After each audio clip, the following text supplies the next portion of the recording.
Salah seorang pengunjung destinasi wisata situ Cileunca, Pangalengan, Jawa Barat curhat di media sosial gara-gara makan 11 porsi ayam bayar Rp1 juta. Curhatannya tersebut viral di media sosial dan dibagikan berbagai akun anonim. Awalnya, si pria dengan nama akun Facebook Rudiman membagikan momen liburannya bersama teman-temannya di tempat wisata tersebut. Ia lalu mampir ke sebuah warung dan memesan beberapa menu makanan termasuk 11 porsi ayam bakar dan goreng. Tak hanya itu, ada pula beberapa menu lainnya yang rincian harganya tertera pada sebuah nota yang telah difoto dan diunggah.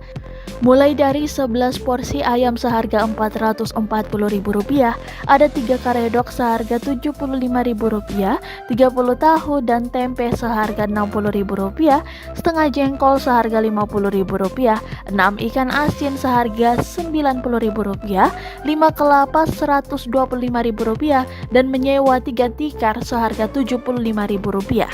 Total yang dikeluarkan untuk pesanan tersebut adalah sekitar Rp915.000.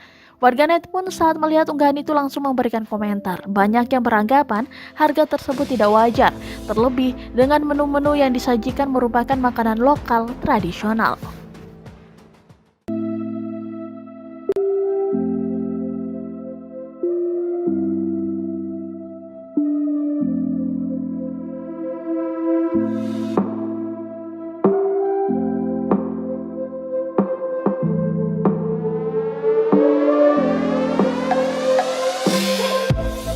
Terima kasih sudah nonton.